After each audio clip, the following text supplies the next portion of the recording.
Welcome back everyone. I hope कि आप सभी अच्छे होंगे और आप सभी की स्टडी प्रिपरेशन अच्छी चल रही होगी। तो आज का इक्विलिब्रियम चैप्टर से हमारा जो टॉपिक होगा वो होगा ली चैटलियर प्रिंसिपल। ठीक है, सबसे बड़ी बात आती है कि आखिर हम इसे क्यों पढ़ रहे हैं, क्या पर्पस है इसे पढ़ने का। ठीक है, तो देखिए जरा कि मान लो कोई रिएक्शन हमें दी गई है। ठीक है, ये जो टॉपिक है ये इक्विलिब्रियम चैप्टर से उठाया हुआ है, तो स्वाभाविक सी बात है कि हमारे रिएक्शन जो होगी वो इक्विलिब्रियम में ही हम पढ़ेंगे। तो देखो ये रिएक्शन आप सभी देख रहे होंगे बच्चों कि ये रिएक्शन किस में है, इक्विलिब्रियम स्टेट में है। और ये रिएक्शन जो है N2 + 3H2 to give ammonia, इस रिएक्शन को हम क्या बोलते हैं, कौन सा प्रोसेस है, ये हेबर प्रोसेस है। जर्मन केमिस्ट हेबर ने हमें ये प्रोसेस दिया था। ठीक है, इसमें क्या होता है, कैटलिस्ट होता है आयरन और हाई टेम्परेचर एंड प्रेशर की प्रेजेंस में ये रिएक्शन प्रोसीड करती है और हमें अमोनिया देती है। ठीक है, मतलब प्रोडक्शन ऑफ अमोनिया इसके अंदर होती है। अब बात ये आती है कि ये रिएक्शन किस पे है, आप सभी को दिख रहा होगा कि ये रिएक्शन इक्विलिब्रियम पे है। इक्विलिब्रियम का मतलब क्या है कि rate of forward reaction is equal to rate of backward reaction. ये तो आप पीछे पढ़ते हुए आ रहे हो। ठीक है, तो क्या हुआ, रिएक्शन का रेट फॉरवर्ड का और बैकवर्ड का इक्वल हो गया, मतलब कि हमारा ना तो प्रोडक्ट बन रहा है, ना तो इस तरफ जा पा रही है रिएक्शन, ना इस तरफ जा पा रही है, बीच में इक्विलिब्रियम स्टेट पे रिएक्शन आ गई है। अब बात ये आती है कि अगर इक्विलिब्रियम स्टेट पे आ गई रिएक्शन तो हम कैसे अमोनिया की प्रोडक्शन ज्यादा कर पाएंगे।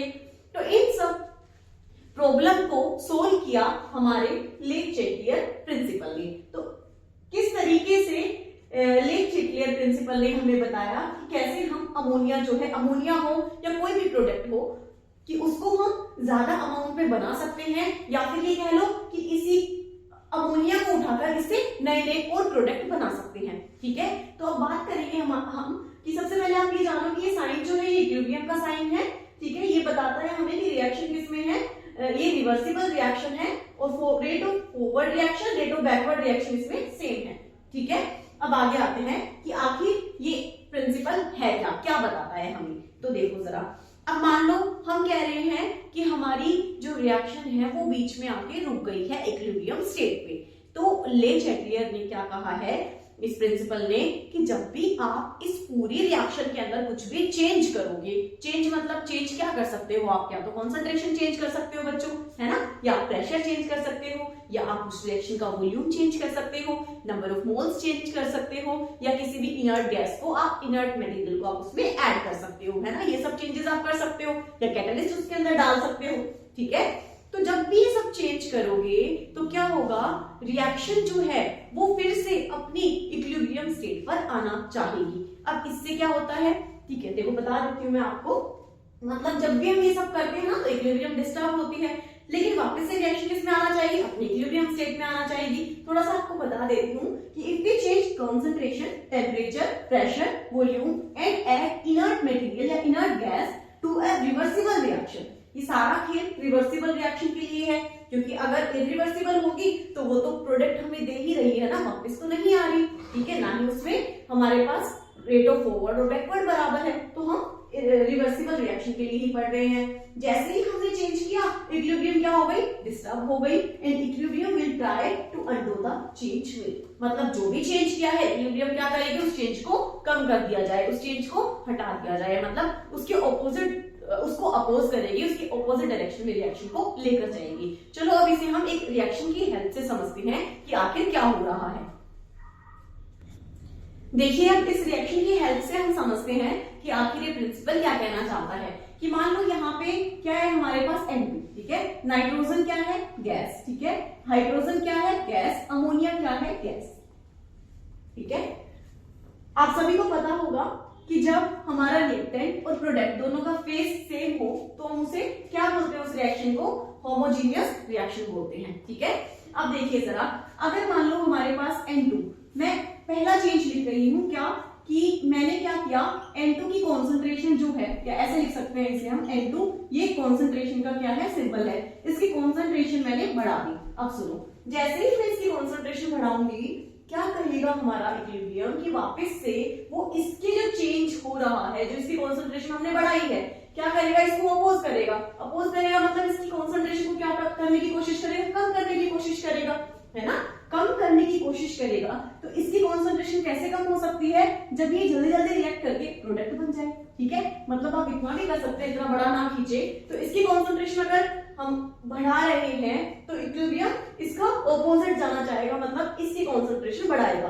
तो समझ में आया आपको कि अगर आपको अमोनिया की कॉन्सेंट्रेशन बढ़ानी है तो आप क्या करो, N2 की कॉन्सेंट्रेशन बढ़ा दो, H2 की कॉन्सेंट्रेशन बढ़ा दो, इक्विलिब्रियम उसके ऑपोजिट जाएगा, अमोनिया की कॉन्सेंट्रेशन बढ़ा देगा। ठीक है, दूसरा हम क्या कर सकते हैं, मान लो मैंने हाइड्रोजन को यहां से क्या कर लिया, रिमूव कर लिया। अगर मैं हाइड्रोजन रिमूव करूंगी तो क्या होगा, यहाँ से हाइड्रोजन मैंने हटा लिया तो वापस से हमारा यहाँ पे क्या होगा, जैसे हाइड्रोजन रिमूव किया तो इक्विलिब्रियम कहाँ शिफ्ट होगा, रिएक्शन किस डायरेक्शन में जाएगी। देखो हाइड्रोजन जैसे रिमूव करेंगे तो हमारे वापस से इक्विलिब्रियम क्या चाहेगा कि हाइड्रोजन जो है इसको वापस लाया जाए। ठीक है, तो वापस लाने के लिए ये कौन सा डायरेक्शन में आ रहा है, ये बैकवर्ड में आ रही है। तो रिएक्शन किस तरफ जाएगी, किस डायरेक्शन में जाएगी, बैकवर्ड में। मतलब किसका रेट बढ़ रहा है, बैकवर्ड रिएक्शन का रेट बढ़ रहा है। ठीक है, लेकिन हमें किसका बढ़ाना है, हमें अमोनिया का रेट बनाना है। तो अगर रिएक्शन में अमोनिया का रेट बढ़ाना है तो H2 को तो रिमूव बिल्कुल मत करिए। तो इससे हम अंदाजा लगा सकते हैं ना, मान लो हमें अमोनिया की कॉन्सेंट्रेशन कम करनी है, कोई भी रिएक्शन हो, मान लो जरूरी नहीं यही रिएक्शन हो, मैं अपना एग्जांपल दे रही हूँ कॉन्सेंट्रेशन का। ठीक है, मतलब पहला जो चेंज किया है हमने वो किसका किया है, कॉन्सेंट्रेशन का। कि जब कॉन्सेंट्रेशन हम चेंज करेंगे तब हमारा जो इक्विलिब्रियम है वो किस डायरेक्शन में जाएगा, रिएक्शन जो है किस तरफ हमारा फॉरवर्ड में जाएगी या बैकवर्ड में जाएगी। तो देखो जरा यहाँ पे हम अमोनिया की कॉन्सेंट्रेशन अगर मैं कम कर देती हूँ तो क्या होगा, हमारा जो रिएक्शन है वो क्या चाहेगा कि अमोनिया की जो हमने अमाउंट कम की है उसको बढ़ाया जाए, मतलब कि उसका अपोज करेगा। तो अपोज करते करते क्या होगा, अमोनिया की कॉन्सेंट्रेशन बढ़ाएगा जिससे कि प्रोडक्ट की अमाउंट हमारी अच्छी आ जाएगी। तो इससे हम कह सकते हैं कि कॉन्सेंट्रेशन ये मैटर करता है आप किसकी घटा या बढ़ा रहे हो, उससे आपके पास अमाउंट ऑफ प्रोडक्ट ज्यादा मिल रहा है या रिएक्टेंट मिल रहा है। आपको जिसकी अमाउंट ज्यादा चाहिए आप उसमें चेंज कर सकते हैं। ठीक है, तो ये हमारा अफेक्ट है कॉन्सेंट्रेशन का। रिएक्शंस आपके पास और भी हो सकते हैं जैसे SO2 प्लस O2। ठीक है, ये जो रिएक्शन है ये भी रिवर्सिबल रिएक्शन है जो कि SO3 देती है। और रिएक्शन अगर मैं बताऊं आपको PCl5, ये रिवर्सिबल रिएक्शन है, PCl3 और Cl2 प्रोड्यूस करती है। और हमारी रिएक्शन हो सकती है H2 और I2, ये भी हमें क्या देती है, 2HI देती है। ठीक है, ये सारी रिएक्शन रिवर्सिबल रिएक्शन है। तो ये अफेक्ट था कॉन्सेंट्रेशन का। ठीक है, इसे नेक्स्ट हम पढ़ेंगे अफेक्ट ऑफ प्रेशर। ठीक है, तो आप यहां तक करिए इतने, फिर अफेक्ट ऑफ प्रेशर कराते हैं। ठीक है, तो हमारा सेकंड जो फैक्टर है वो क्या है, चेंज इन प्रेशर। मतलब जब हमने उस रिएक्शन में जिसमें इक्विलिब्रियम आ चुकी थी उसमें अगर हमने प्रेशर का चेंज किया तो हमारा इक्विलिब्रियम या फिर हमारी रिएक्शन किस डायरेक्शन में प्रोसीड करेगी, हमें किसकी अमाउंट ज्यादा मिलेगी। तो देखो जरा, चेंज इन प्रेशर। प्रेशर मतलब कि आपको ये पता होना चाहिए कि देखो जरा, ये हमारा कंटेनर है बच्चों, कंटेनर के अंदर क्या है, इसका जो वॉल्यूम है वो क्या है, वॉल्यूम ज्यादा है इसका। ठीक है, इसका वॉल्यूम मोर है। और अगर आप इसको देखोगे तो इस आपने जैसे ही प्रेशर अप्लाई किया मतलब इसमें क्या हो गया, प्रेशर इंक्रीज हो गया। प्रेशर इंक्रीज होने से जो वॉल्यूम है वो क्या हो गया, डिक्रीज हो गया। अब एक बात बताइए मुझे, वॉल्यूम डिक्रीज हुआ तो क्या नंबर ऑफ मोल्स चेंज होंगे? जब इसके अंदर जो मोल्स थे वो इसके अंदर भी होंगे, मतलब नंबर ऑफ मोल्स सेम रहेंगे। पर अगर मैं ये पूछूं number of moles per unit volume, मतलब मैं एक यूनिट में बात करूं कि नंबर ऑफ मोल्स कितने होंगे, तो देखो जैसे ही वॉल्यूम कम करोगे तो उस छोटे वॉल्यूम में ज्यादा मोल्स आ जाएंगे। तो मैं कह सकती हूँ यहाँ पे कि नंबर ऑफ मोल्स तो हमारे सेम रहेंगे पर number of moles per unit volume की अगर बात की जाए तो वो क्या हो जाएंगे, इंक्रीज हो जाएंगे। ठीक है, इतनी बात समझ में आई आपको? हाँ, तो प्रेशर बढ़ाया, वॉल्यूम कम हुआ, number of moles per unit volume बढ़ गए। अब नंबर ऑफ मोल्स बढ़ गए तो हमारा इक्विलिब्रियम किस डायरेक्शन में, मतलब किस तरफ जाना चाहेगा, आपको पता था, बताया था मैंने कि इक्विलिब्रियम जो भी स्थिति आ रही है उसका अपोज करेगा। तो नंबर ऑफ मोल्स बढ़ रहे हैं तो इक्विलिब्रियम चाहेगा कि नंबर ऑफ मोल्स कम हो जाए, तो वो उस डायरेक्शन में जाएगा जहां नंबर ऑफ मोल्स कम होंगे। ठीक है, देखो जरा इस रिएक्शन के जरिए मैं आपको बताती हूँ। यहाँ आपको पता होगा कि नंबर ऑफ मोल्स होते हैं, जो इनके स्टोइकोमेट्रिक कोफिशिएंट होते हैं उन्हें हम मोल्स से रिप्रेजेंट कर देते हैं। यहाँ नंबर ऑफ मोल्स कितने हैं, 1 है, यहाँ नंबर ऑफ मोल्स 2 है।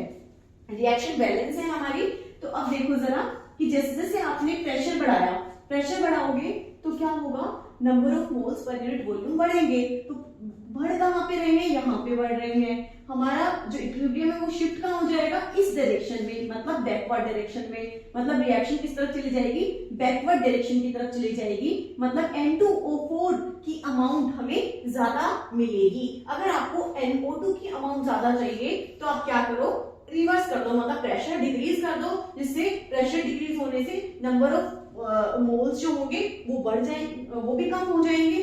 नंबर ऑफ मोल्स कम होंगे तो नंबर ऑफ मोल्स किसके कम है, इसके कम है, तो इक्विलिब्रियम किस तरफ जाएगी, इसके ऑपोजिट में जाएगी, ताकि इसको बैलेंस कर सके। ऑपोजिट में जाएगी तो हमें प्रोडक्ट की अमाउंट अच्छी मिल जाएगी। तो इससे आप खुद दिमाग लगा सकते हैं कि आपको किसकी अमाउंट बढ़ानी है, किसकी घटानी है, आपको क्या चाहिए और क्या नहीं चाहिए। ठीक है, ऐसे आप और एग्जांपल ले लेती हूँ। जैसे मैं PCl5 इन reverse reaction PCl3 plus Cl2, ठीक है, ये रिएक्शन बैलेंस है हमारी, बैलेंस तो कर रही होगी ना, वरना नंबर ऑफ मोल्स में गड़बड़ी आ जाएगी बच्चों। देखो इसमें नंबर ऑफ मोल्स कितने हैं, 1, इसमें कितने हैं नंबर ऑफ मोल्स, 2। ठीक है, अगर आप प्रेशर इंक्रीज करते हैं तो number of moles per unit volume क्या होता है, इंक्रीज।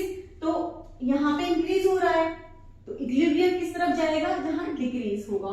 तो मतलब इक्विलिब्रियम शिफ्ट हो जाएगी इस तरफ, मतलब कि रिएक्शन किस तरफ जाएगी, बैकवर्ड डायरेक्शन में जाएगी। बैकवर्ड में जाएगी तो हमें किसका अमाउंट ज्यादा मिलेगी, किसकी अमाउंट, हमें PCl5 की अमाउंट ज्यादा मिलेगी। समझ आया है यहाँ तक? तो ये प्रेशर का हो गया।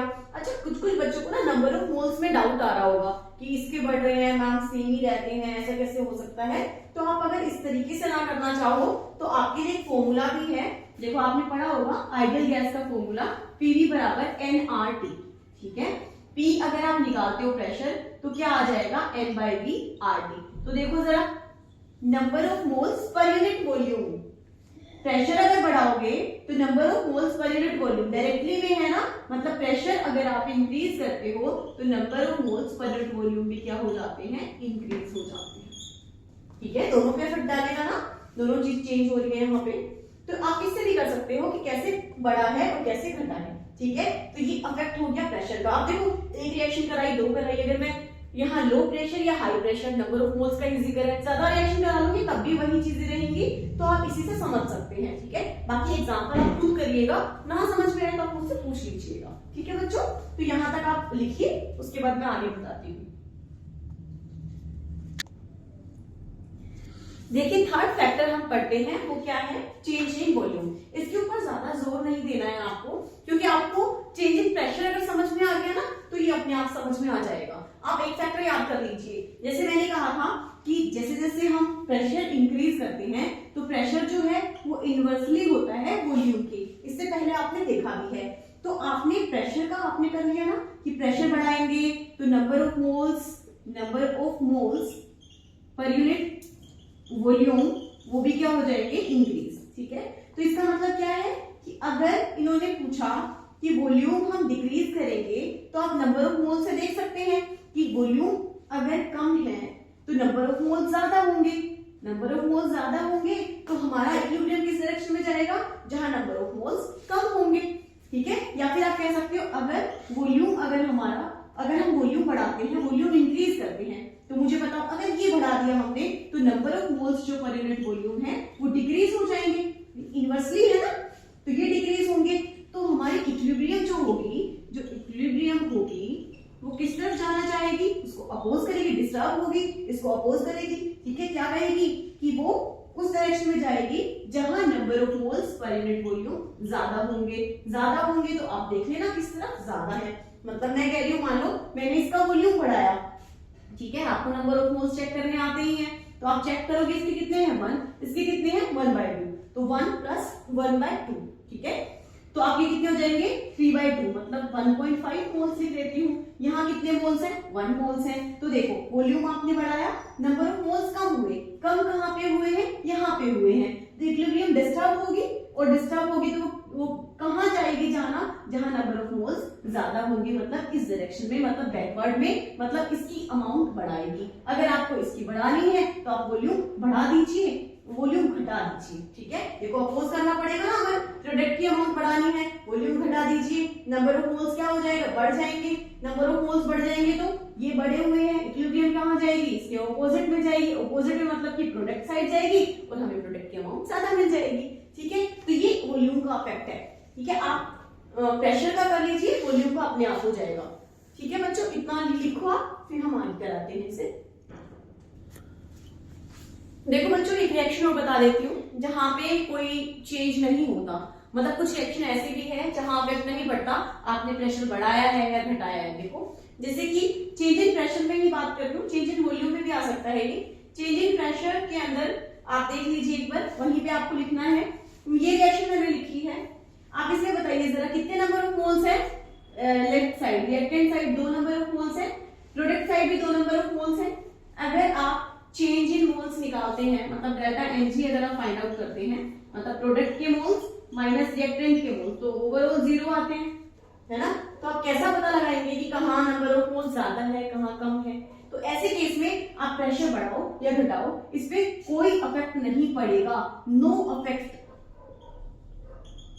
ठीक है, वेदर वी इंक्रीज और डिक्रीज द प्रेशर। ओके, तो ये रिएक्शन थी हमारी। ऐसी और भी रिएक्शन मिलेंगी जहां सब कुछ सेम होगा, तो वहां नो इफेक्ट लिखना है बस। ठीक है, आप उतारो इसे, उसके बाद मैं नेक्स्ट समझाती हूँ आपको। फोर्थ जो फैक्टर हम पढ़ने वाले हैं वो है चेंज इन टेम्परेचर।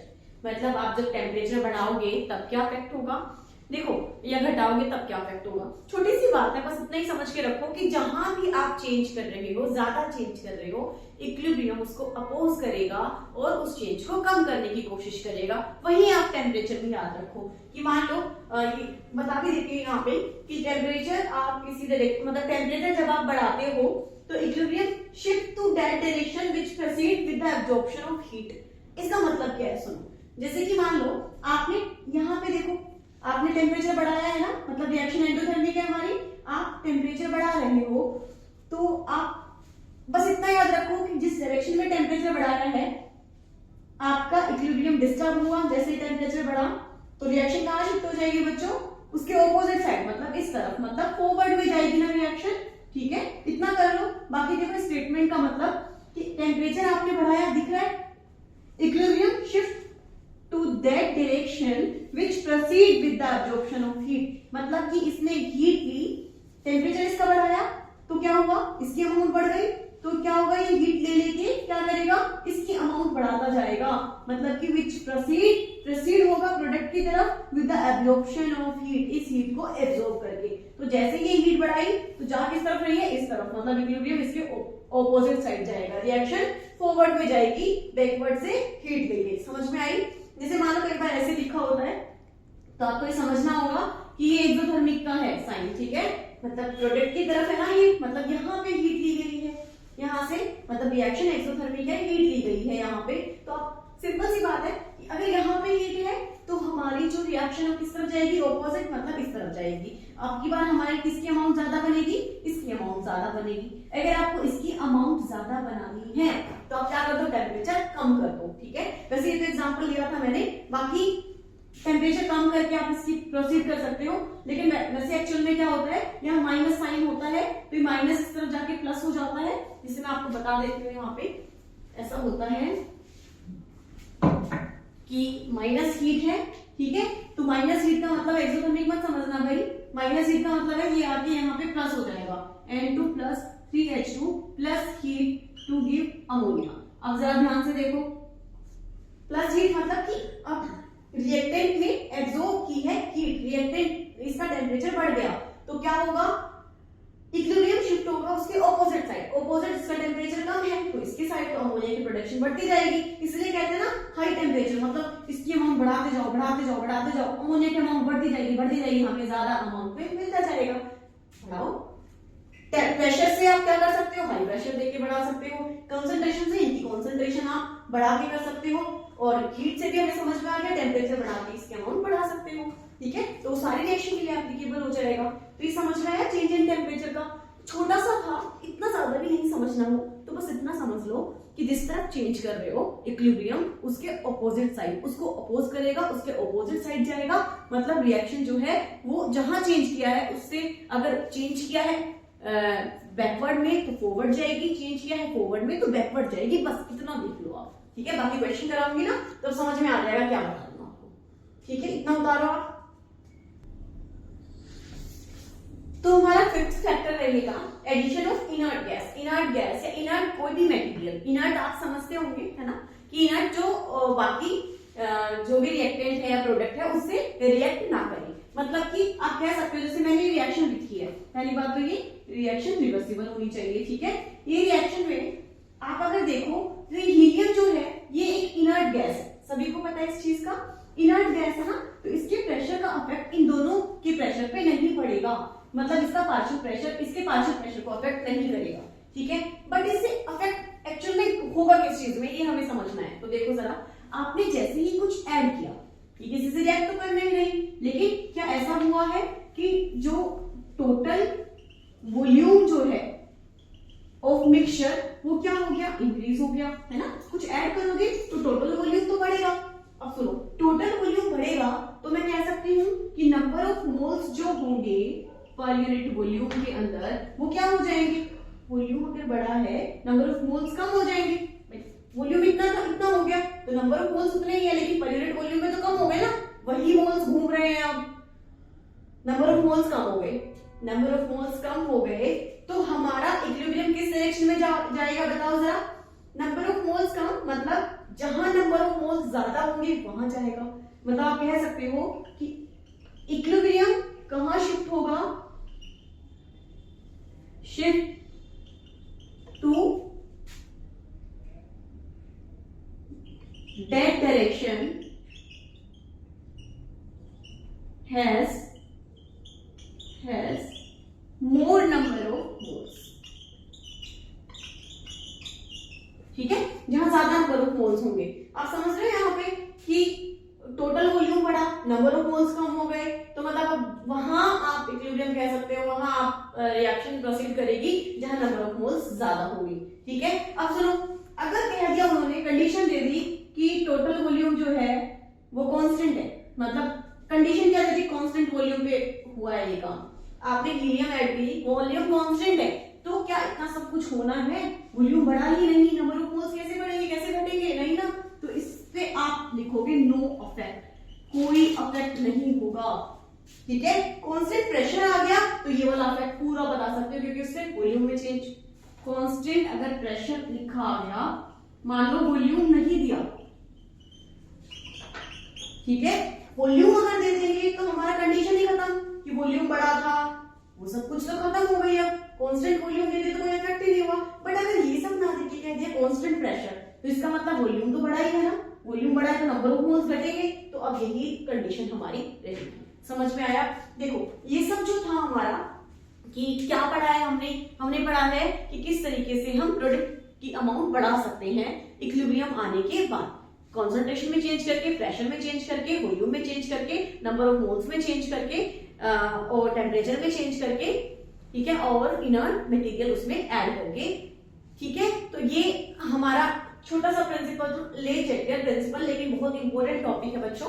इस पे बेस्ड जो 3-4 क्वेश्चन जो भी नीट में आए हुए हैं, ठीक है, अपनी स्टडी से, तो मैं बताती हूँ, आप खुद जवाब देना। ठीक है, नहीं आएंगे तो कोई बात नहीं, मैं समझा दूंगी, पर इससे रिलेटेड जो भी डीपीपी दी जाए वो आपको करनी पड़ेगी। ओके, चलिए तो फिर अब क्वेश्चन करते हैं 2-3।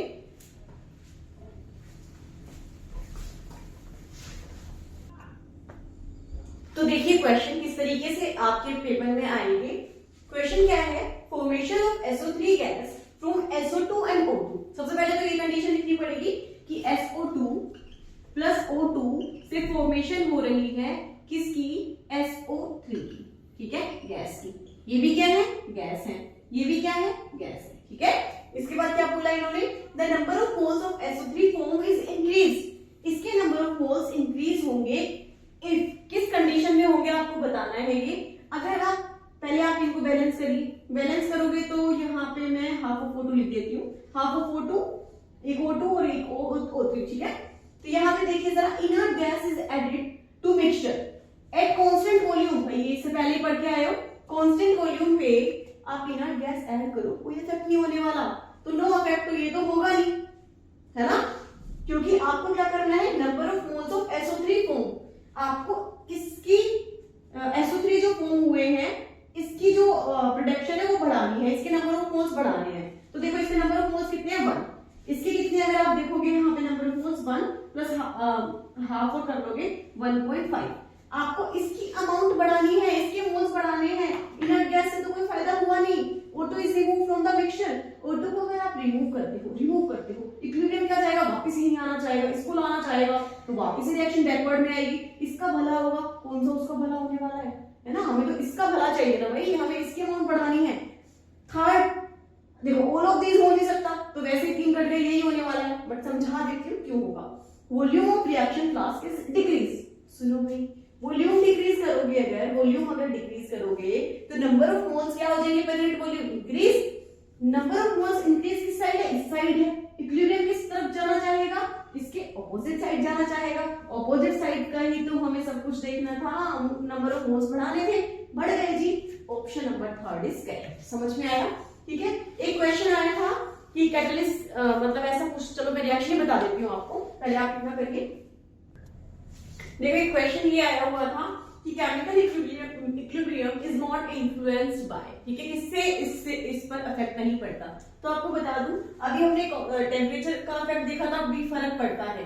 अभी हमने प्रेशर का भी देखा था, कैसे नंबर ऑफ मोल से फर्क पड़ जाता है। कॉन्सेंट्रेशन का भी देखा था कि कैसे N2 बढ़ाए घटाए फर्क पड़ेगा। लेकिन कैटलिस्ट जो है, कैटलिस्ट आप रिएक्शन में ऐड करते हो रिएक्शन को स्पीड अप या स्पीड डाउन करने के लिए। एक्चुअली में कैटलिस्ट 2 टाइप के होते हैं, पॉजिटिव और नेगेटिव। नेगेटिव कैटलिस्ट को इनहिबिटर बोल दिया जाता है, और पॉजिटिव कैटलिस्ट जैसे मेटल वगैरह होती है, आयरन, ठीक है, H2 आयरन करते हो। मतलब कई बार आप कैटलिस्ट या फिर ये कह लो कि जब भी आप ऐड करते हो तो mostly time positive catalyst add करते हो आप रिएक्शन को स्पीड अप करने के लिए। तो ये कैटलिस्ट जो होते हैं ना, रिएक्शन को की स्पीड अप करते हैं, लेकिन इक्विलिब्रियम डिस्टर्ब किए बिना।